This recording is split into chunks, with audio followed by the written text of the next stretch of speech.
Salut à tous, bienvenue dans cette édition tardive du Daniel Davis Deep Dive. On a une info de dernière minute.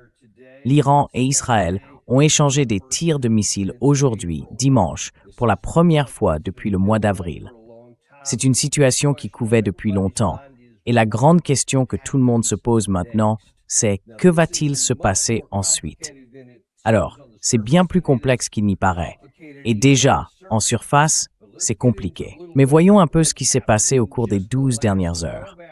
L'Iran a attaqué Israël avec des tirs de missiles directement sur le territoire israélien, en représailles à ce qu'il affirme être les attaques continues d'Israël contre le Hezbollah, notamment au Liban, et plus précisément à Beyrouth. C'est ce qu'ils ont déclaré. Le camp iranien disait depuis un moment, « C'est une ligne rouge pour nous ».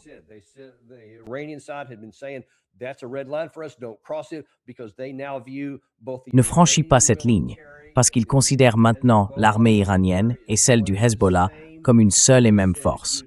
Ils ont dit que si on attaque l'une, on attaque les deux. Et aujourd'hui, ils ont mis leurs menaces à exécution. Du côté israélien, on affirme, de leur point de vue, qu'aucun missile iranien n'aurait touché sa cible. Ils disent les avoir tous interceptés. On verra bien. Quand le soleil se lèvera, on saura. Ce serait une sacrée surprise s'ils avaient réussi à tous les intercepter, parce que jusqu'ici, leur taux d'interception a été franchement très faible. Ce serait vraiment étonnant s'ils les avaient tous arrêtés. Mais qui sait? Peut-être que oui. La lumière du jour nous le dira. Malheureusement, on ne peut vraiment rien prendre pour argent comptant dans cette situation, de la part de personne. Chacun a tendance à exagérer ses réussites et à minimiser ce qui lui est défavorable.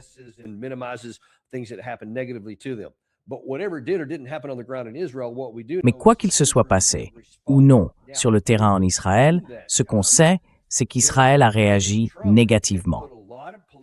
Entre-temps, le président Trump avait investi beaucoup de capital politique en déclarant publiquement qu'il avait dit à Netanyahou de ne pas riposter. Alors, faisons un petit récapitulatif. Voilà un peu la vue d'ensemble, une image de ce qui s'est passé ici. Laissez-moi vous montrer comment on en est arrivé là, parce que c'est très révélateur de ce qu'on peut s'attendre à voir ensuite. Hier, le président Trump a publié ceci sur Truth Social. Encore une fois, il veut se montrer comme un homme fort sur sa propre plateforme en disant en gros « Détendez-vous, tout ira bien à la fin ». Sauf que, déjà, ça ne passe pas très bien parce que ça ne s'est pas bien terminé. Et on n'est pas encore à la fin.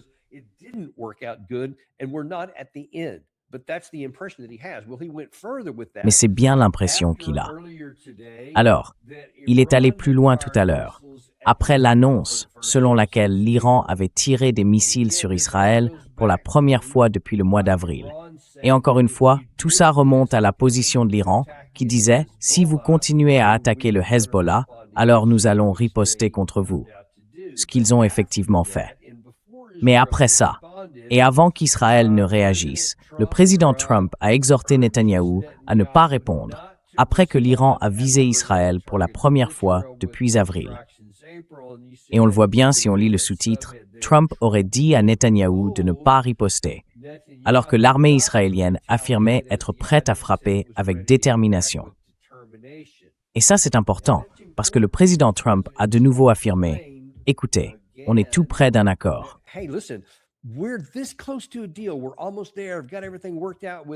On y est presque. On a tout réglé avec l'Iran. Et si vous, les gars, vous recommencez à tirer des missiles, tout ça va être réduit à néant. Alors il a dit à Israël de ne pas le faire. En fait, il a même fait une déclaration assez étrange à un moment de la journée. Il a dit, écoutez, ça n'a touché aucune cible. Le côté iranien n'a rien atteint, donc ne ripostez pas. Il a dit ça publiquement. Mais on m'a dit qu'en coulisses, c'était beaucoup plus ferme que ça.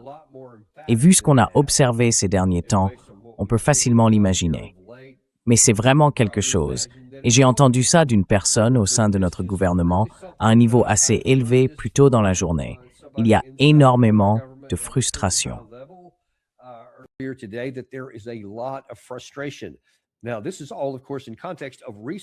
Tout cela s'inscrit bien sûr dans le contexte des récentes révélations selon lesquelles Israël aurait mené des opérations d'espionnage contre certains de nos plus hauts responsables au sein du gouvernement, notamment au Pentagone. Cela inclurait même Steve Witkoff, Mike Domino, qui est le secrétaire adjoint à la guerre pour les affaires du Moyen-Orient, et à ce niveau-là, Rich Colby, ainsi que plusieurs autres hauts responsables. Et au Pentagone, beaucoup se demandaient pourquoi plus de gens ne réagissent pas?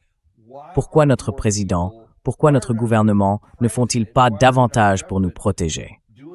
D'après les informations qui ont circulé depuis ces révélations, le Pentagone considérait déjà qu'Israël menait un niveau élevé d'espionnage contre nous.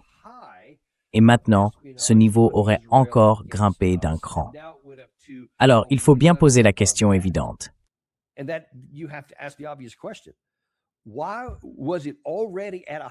Pourquoi? Est-ce que c'était déjà à un niveau élevé et que rien n'a été fait?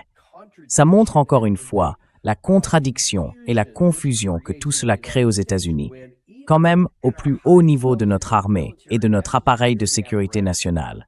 Personne n'est à l'abri d'opérations d'espionnage menées par Israël contre nous, contre notre pays. Alors, ce n'est pas quelque chose qui va surprendre beaucoup de monde. Enfin, je ne sais pas, peut-être que si. Parce que ça va sembler se situer à un très haut niveau. Surtout quand on se souvient que tout ça a commencé en janvier, quand il est apparu que Benjamin Netanyahou avait Trump dans sa poche. Et chaque fois que Netanyahou disait quelque chose, Trump agissait ensuite d'une manière contraire aux intérêts américains, mais qui servait uniquement les désirs personnels de Benjamin Netanyahou.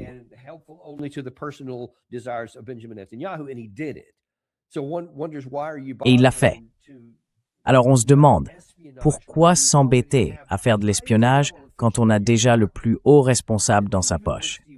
Et puis même avec Steve Witkoff, c'était intéressant. Ça m'a un peu surpris, je dois dire, que le côté israélien l'espionne lui aussi. On peut imaginer que c'était pareil pour Kushner, puisqu'ils étaient au téléphone pendant les négociations avec l'Iran, celles qui ont conduit au début de la guerre. Ensuite, Witkoff est passé à la télé et a menti sur ce qui se passait dans ces discussions. On en a déjà parlé dans un épisode précédent, vous pouvez aller le revoir. Si c'est bien le cas, s'il est au téléphone avec Netanyahou et qu'il exécute clairement ses ordres ensuite, pourquoi prendre la peine de l'espionner lui aussi?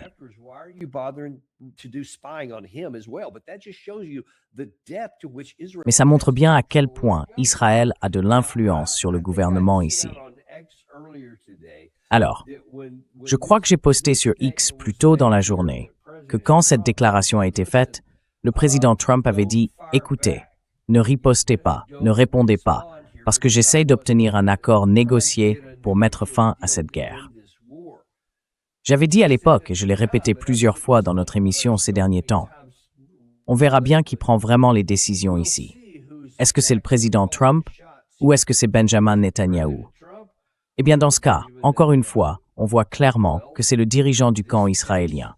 Trump est intervenu publiquement, il a mis beaucoup de capital politique là-dedans et il a dit « ne le faites pas ». Et eux ont répondu « ouais, peu importe ce que tu dis, on fera ce qu'on veut ». Et au passage, envoie-nous encore quelques missiles.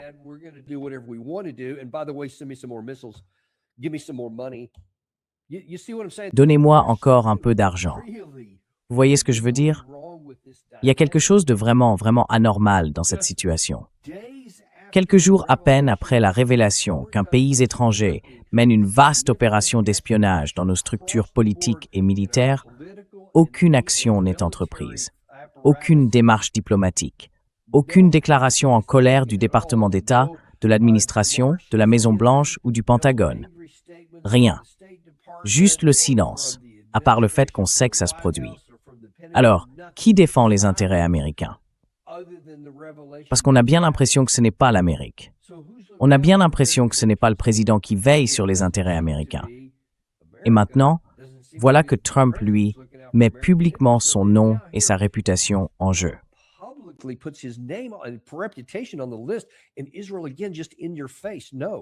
Et Israël, encore une fois, en pleine provocation. Non, on va faire exactement ce qu'on veut.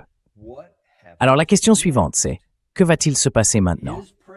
est-ce que le président Trump va enfin trouver un peu de courage et dire « Écoutez, je vous l'avais dit ». D'ailleurs, il a ici une occasion parfaite. Il a encore une chance. Il peut dire « Je vous avais prévenu de ne pas faire ça. Je vous avais dit que ça allait saper nos efforts pour mettre fin à cette guerre. Et vous n'arrêtez pas. » Premièrement, vous aviez déjà ignoré ce que le président Trump avait dit à propos de ne pas poursuivre la guerre avec le Hezbollah, et vous avez continué. Et maintenant, il vous a dit de ne pas tirer ici, et vous l'avez fait quand même. Alors, est-ce que le président Trump va un jour trouver le courage de dire « Très bien, maintenant que vous avez fait ça, débrouillez-vous ».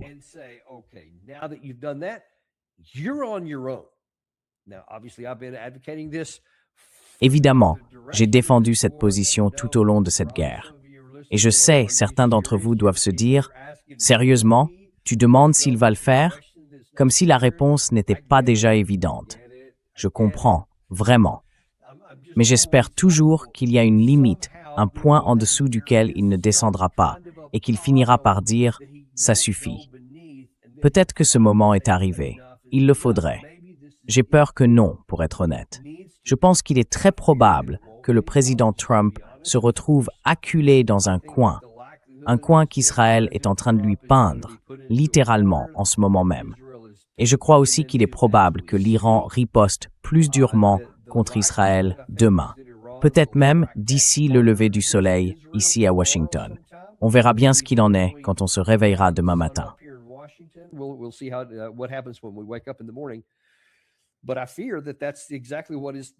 Mais je crains que ce soit exactement ce qui va se passer. Que l'Iran fasse cette fois quelque chose de plus fort que ce qu'il a fait auparavant. On va attendre et voir. Mais si ce n'est pas le cas, si Israël n'intercepte pas tous ses missiles et que certains touchent des cibles douloureuses pour le camp israélien, alors il y a de fortes chances qu'il lance une nouvelle salve, encore plus massive, et qu'il frappe à nouveau, plus durement, sur des cibles à Téhéran. On peut très bien imaginer que ça arrive. Et là, la question sera, que fera Trump? Est-ce qu'il dira « Bon, je vous avais dit de ne pas le faire, vous l'avez fait quand même, dites-moi comment ça se passe, nous on va rester ici à regarder comment les choses évoluent. On verra si ça fonctionne. » Après tout, il a pas mal de travail à faire sur son bassin de réflexion et quelques fontaines à Washington, D.C. De quoi, sans doute, bien l'occuper.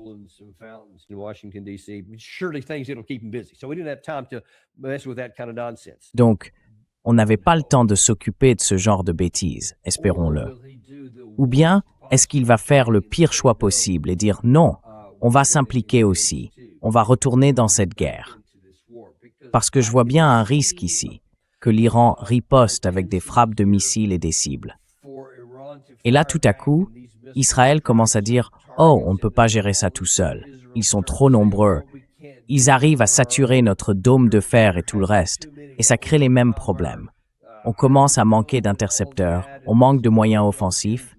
S'il vous plaît, venez nous aider, ne nous laissez pas seuls face aux Iraniens. » Je peux très bien imaginer un scénario comme ça, et ensuite le président Trump soumis à une pression énorme.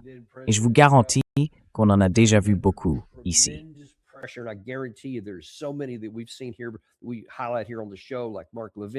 Ici, dans l'émission, on le souligne souvent. Des gens comme Mark Levin, Lindsey Graham, Jack Keane et bien d'autres encore supplieront le président Trump de revenir et de ne pas laisser ces gens terribles en Iran faire ça. Il ne faut pas laisser Israël seul dans cette situation. Ils feront comme s'ils ne voyaient rien et ils ne diront pas que la seule raison pour laquelle tout ça existe, c'est parce que les Israéliens ont déclenché une guerre qu'ils n'auraient jamais dû commencer. Nous, on s'est retrouvés à mener une guerre contraire à nos propres intérêts, et ça ne fait qu'alourdir le coût pour nous.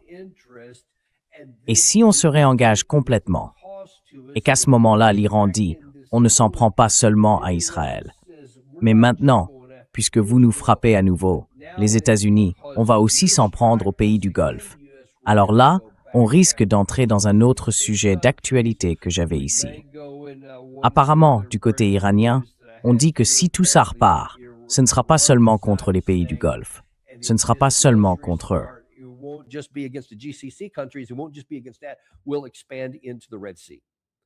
Nous allons étendre nos opérations vers la mer Rouge, le Bab el-Mandeb. Nous allons probablement fermer ce passage, peut-être même avec l'aide des Houthis.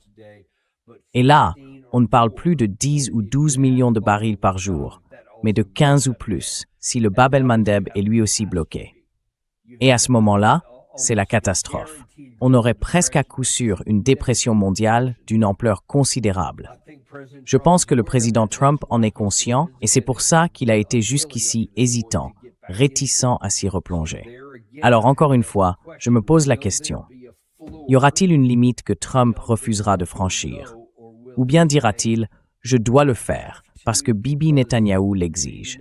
Voyez, quand Trump exige quelque chose, Netanyahou se moque de lui et fait ce qu'il veut en lançant une salve de missiles au passage.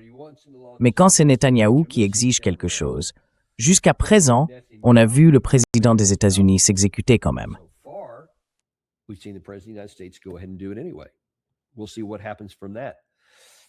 On verra bien ce qui en ressortira. Laissez-moi juste vous donner quelques autres informations qu'on a ici. Tout ça est en train de tomber. Littéralement, ça vient tout juste de se produire. Donc on ne sait pas encore tout ce qui se passe, mais je veux quand même vous faire un point sur ce qu'on sait ce soir et sur ce qu'on va surveiller demain matin. On a une émission prévue à 10 heures, heure de Washington, où on vous donnera tout ce qu'on aura appris pendant la nuit, toutes les évolutions éventuelles. J'imagine qu'il y en aura d'ici là, quand le soleil se lèvera au Moyen-Orient. Beaucoup de choses peuvent se passer. Mais l'Iran affirme qu'il continuera de frapper Israël si celui-ci poursuit ses combats contre le Hezbollah.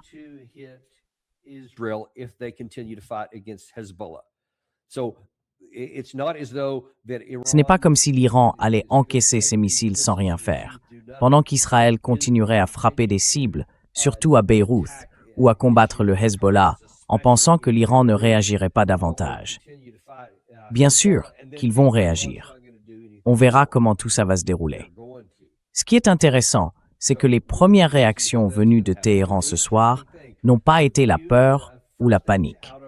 En réalité, il n'y a pas eu de protestation, mais des célébrations dans les rues de Téhéran. Les gens sont sortis pour soutenir leur gouvernement en disant « Oui, continuez, faites-en plus ». Donc même si des missiles étaient déjà tombés à ce moment-là, ils étaient quand même dehors en train de célébrer.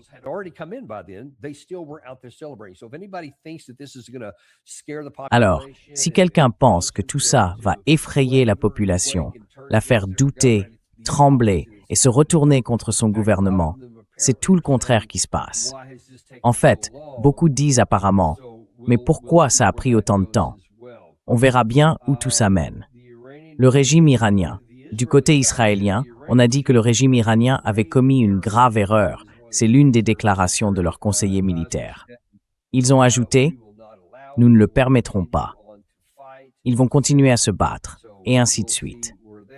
Là encore, on verra bien comment ça évolue. Et avant de quitter l'antenne, laissez-moi dire que je vérifiais sur Truth Social, le réseau du président Trump, pour voir s'il avait publié quelque chose jusqu'à présent. Je vais actualiser. Bon, eh bien, voilà quelque chose d'un peu étrange, je suppose. Il faut que je vous montre ça.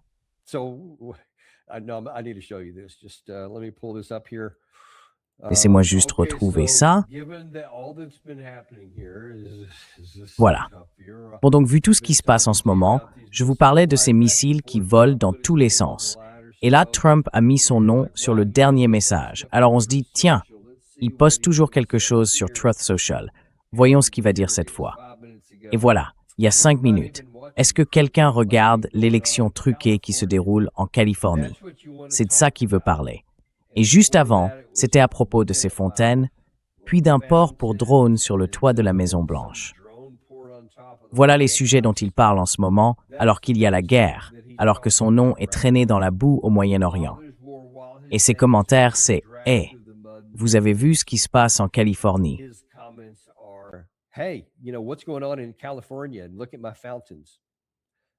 Et regardez mes fontaines.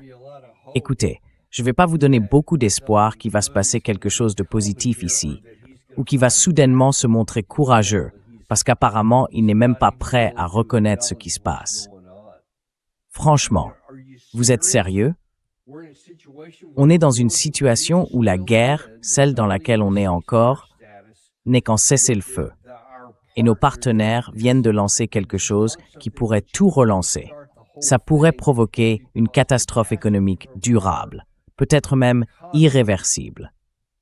Et pendant ce temps, vous parlez d'un soi-disant problème en Californie, un problème en grande partie inventé, ou dont vous avez peur sans raison, et qui n'a absolument rien à voir avec ce qui est en train de se passer.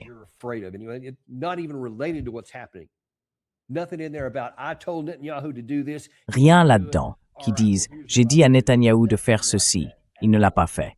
Non, rien de tout ça. Bon, voilà ce que je vais faire. Non, rien de ce genre. Ce n'est pas très rassurant, disons-le comme ça.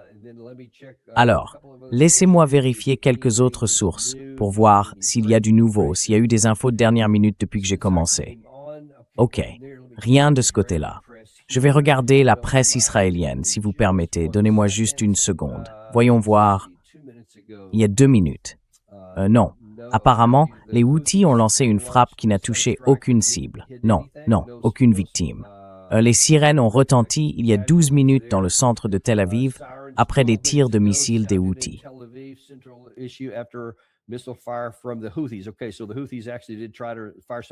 D'accord. Donc les Houthis ont effectivement essayé de riposter, mais apparemment, jusqu'à présent en tout cas, aucune réponse. Voyons autre chose. Selon des responsables américains, l'armée des États-Unis n'a pas participé à la frappe israélienne. Donc, pour l'instant, tout ce qu'on entend, c'est oui, ce n'est pas nous, on n'a rien à voir avec ça. En gros, ne nous en voulez pas, d'accord? Ça pourrait éviter que des missiles nous soient envoyés, parce qu'apparemment c'est vrai. J'ai entendu la même chose d'une autre source bien informée, un peu plus tôt, donc c'est sans doute exact. Mais franchement, ça va pas régler le problème. Se contenter de dire « Hey, c'est pas ma faute, j'ai rien fait », ça ne suffira pas.